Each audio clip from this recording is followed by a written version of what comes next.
A while back, I took a training, and let's just say I had several unfortunate mishaps.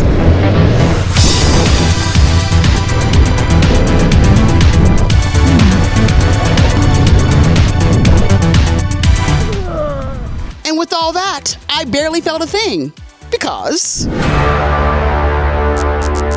part of that, I think, is due to a piece of gear that many riders, maybe even you, have not thought about wearing. I was wearing this. These are armored shorts by Bohn Armor. They provide not just your typical lower extremity protection, such as at the hips, they also add, I don't know how you call it, coccyx or tailbone protection right here as well. And how I found out that I could use a bit of that is that one day I had a spill going off-road. The way I fell down, it was like, ow, that part of my body can actually hurt. How about I look for something so it doesn't hurt again? So that is how I decided that I wanted to protect my tailbone. Then I made some research and decided on buying these shorts. So in this video, I'm going to explain to you how these armored shorts fit in my current motorcycle gear setup, what is the safety level of the armor that's inside of here, how to wash the shorts, and in the end, I'm just going to share, do I think this is pretty much overkill for the average motorcycle rider setup? Are there enough benefits for someone to decide to wear these shorts with their current motorcycle gear? First, let's talk about the construction of these shorts. This is made out of a mesh material. You can clearly see through it. You can kind of wear these how you want. The shorts come with level 2 armor that's made by SaskTech. So here is from the hip right here. This is how all the armor is made. It's very thin. You can see here that it's level 2. SaskTech, I think, is German made. It's a really thin level 2. Not only that, but this hip armor is the same as the tailbone armor. If you go here, this is the hip armor. And it's, again, the same level 2 armor. Right now, I have this over my jeans. Obviously, I don't wear it like this, but this is just for demonstration purposes.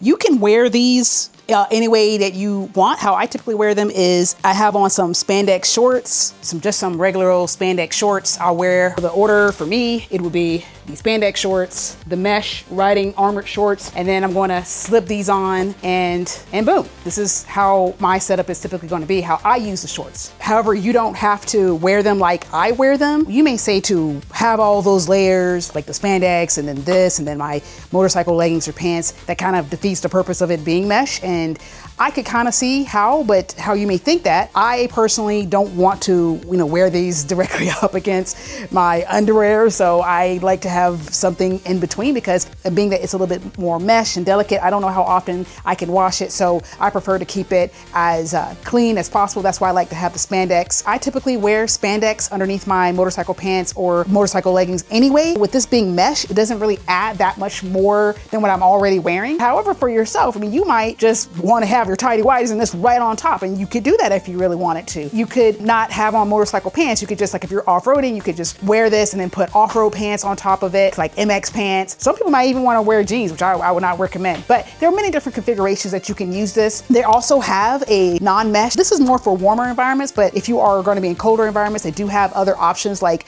this one that I'm showing you on the screen right now. I've been here in Cameroon and it being typically warmer, I definitely like to have the more mesh, warmer options. All I have in between me and the spandex shorts I'm wearing underneath my motorcycle pants is something that's really light and mesh, and just having then the pads. Speaking of the pads, as I said before, are level 2. You can see that this is the hip, where the hip is. You can see the thigh armor right here. And typically when I'm riding, my boots might come up to about right here. I really don't have a lot of space, if I were to low side, between where the thigh armor ends and where my boots end. And if I'm wearing I have some standalone knee protectors, the Revit Scram knee protectors. If I'm wearing those, it even partially covers the side of my knee. So for me, on the low side, I would be pretty much decently protected. Even though it does come with level 2 armor in the hips, I can't really say that the thigh or the rear tailbone protector has a level 2 protection because the Conformité Européenne, I think that is, or for the CE and the CE rating, it's a European agency or organization that gives the criteria to give ratings to various pieces of armor, and thigh armor and tailbone armor is not one of their categories for ratings, even though the armor that's used for the level 2 certified hip armor is the exact same armor in the thigh and in the tailbone. No company can really tell you that their thigh or tailbone armor is level 2, even if it's using the exact same armor that their level 2 hip armor is using, because if they didn't go to a test for thigh impacts and tailbone impacts,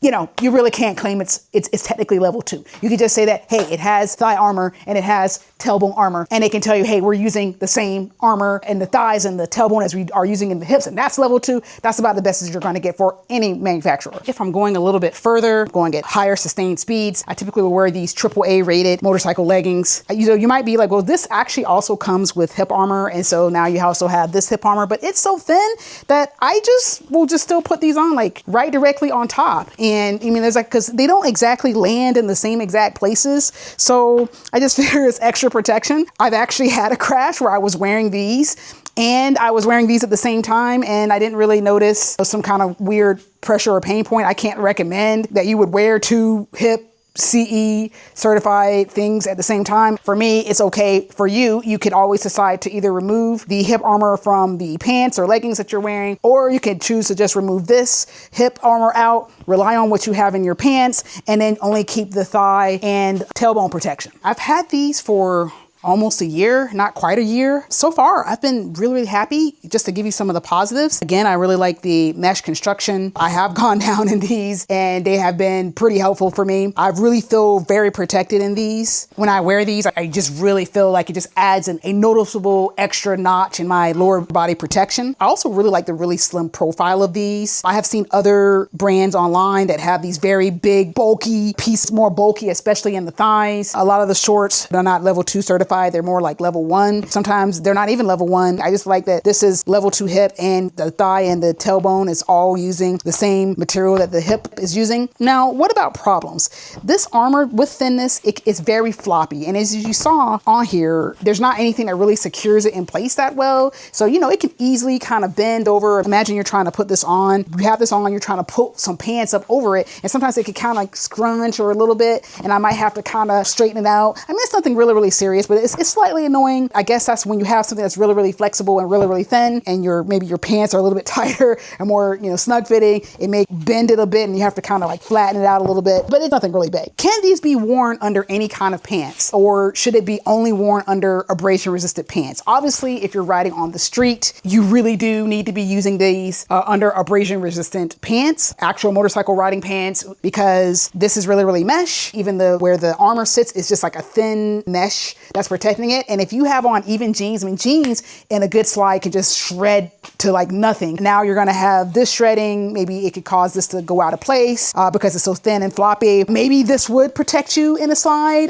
It would hold in place. You know, every fall and a slide can be different. If you're off-roading on dirt or clay or something like that, I think that you can make a better argument that you could just wear these underneath some MX pants or some other kind of off-roading pant that you like to wear it on. The reason why I say that you might could get away with it off-roading is because in that BMW Rider Academy video, all those falls that you saw, they were not at high speeds. I also at that time was not wearing any sort of like motorcycle pants, jeans. This was just worn directly under the jeans you saw me wearing in that video, and these were not damaged or anything. Again, I wasn't going really, really fast. I wasn't like sliding over rocks and all that kind of stuff really, really fast. If you're doing maybe low speed technical riding, or if you're riding faster but it's just more on dirt, you might be able to get away with wearing this under non-abrasion resistant pants. You can totally wash this. I'm going to show you how to do it. You can turn these inside out.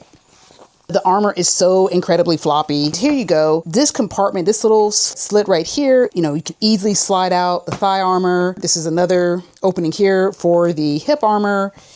And then when you turn it over right here, you can see the tailbone armor. Then just repeat to remove the hip and thigh armor on the other side. Once you have this, it's completely loose and it's ready to be washed, and I will show you how to do that. So what I like to do is to take this and put it inside of a little washing garment bag thing, like so. Just stuff it in there, zip it up. Because it's mesh, it's a little bit more delicate. So if it's getting washed in a washing machine, this kind of protects it a little bit more. And then I wash these mesh shorts the same way I wash the fabric part of the Tech Air 5 Plasma airbag vest that I'm showing here. Bohn Armor says you can machine wash these, but it should be low temp. For drying, it should either be low temp to dry or hang outside to dry. So now let's just say that you have completed washing and you want to put everything back. It is still very simple. Again, you can put it inside out like this. I'm gonna take this. It says right here that this is facing the outside. So therefore, we're gonna put it in the slit like this of the opening. The same thing with one of the hip armors. There's not a zipper or anything. It just kind of slide it in the slit here. You can turn it over to where the tailbone armor goes. You know, I kind of maybe taco it a little bit. Slide it on in just to the top. There's no Velcro or snap to hold it in place. Finally, the other side.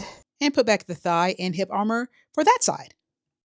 And then once you have this, it's just basically turning it back the right way. I'm just gonna turn it right side out. There you go. You have your shorts ready to go. So now, the million-dollar question, is this overkill? For me, I would say it depends on what kind of rider you are. You know, for you, you might say, hey, I already don't like wearing motorcycle pants as it is. Even if it's thin, I can't imagine adding one more thing just to get like some thigh protection and like maybe a tailbone kind of thing. But as they say, dress for the slide, not for the ride. And I'm in that particular camp. And so if you are in that camp where you're more of the at-gat, all the gear all the time, I wouldn't say I'm at-gat. I'm like most of the gear, most of the time, whatever, I don't know what that would be, but I do lean towards at-gat more so than just being a free whatever, just don't own a few pieces and go however kind of a rider. And so for me, it's worth it because, you know, at my age, I'm trying to avoid all the boo-boos I possibly can, hitting my tailbone or having some nasty bruise on my thigh and walking with a limp because of some muscle ache or whatever. It's just not what I want to do. And I just feel more secure wearing these. And if you are of that kind of a sentiment of a rider, you're like, hey, I just don't want boo-boos. I don't want problems. You know what I mean? I definitely think it's not overkill. Again, like I said, you can adjust how you wear these. People have worn this on the street. They've worn it on the track. I've seen reviews of people have done it. People have worn it off road. It's a really versatile all around extra protection. If you are the kind of person that you want to maximize the protection you have, then I would definitely recommend these shorts or some kind of armored shorts that might work for you. So it's your particular judgment call, depending on how already you see protection and gear already as it is. Now, if you are interested and are in the US, you can buy this at bohnarmor.com. I'm not sponsored in any way on this channel, as my subscriber count should show, but you can subscribe though to help me out. Now, if you're not in the US, there may be other armored short options near you. Since I'm the kind of person, I'm already wearing a lot of motorcycle gear, just adding this is not like that big of an ad. But I would like to know, what do you think? Is this worth it? Would you consider adding this? Or do you think this is like a big waste of money and time? The juice is not worth the squeeze, as they say. So I would love to know your opinion. Would you wear something like this? Would you consider something like this? Or would this be an absolutely no way? I'd like to know your reasoning, why or why not, just to have a little bit of a conversation going. And also, if you like this video, please, if you would give me a like. If you really didn't like the video, just give me a dislike. Either way, the channel gets engagement and it helps me out whether you like or dislike. But I hope you did like the channel. I hope you did learn something, even if you decide you don't want it for yourself, or maybe not at this time. My name is Asha. I'm an American. I learned how to ride here in Africa. I've been riding for about a little over 2 years now, and I've just had an amazing journey. This channel is about that journey of the ups and downs of riding here in Africa. Also, as you can see, I do gear reviews. I've done some small wrenching videos, but this in general is a motorcycle content channel. It's a little bit different. If you would like to come with me on my journey and my ups and downs and all around, please, if you would consider subscribing to the channel and we can ride together. Until next time, please stay safe and keep the rubber side down.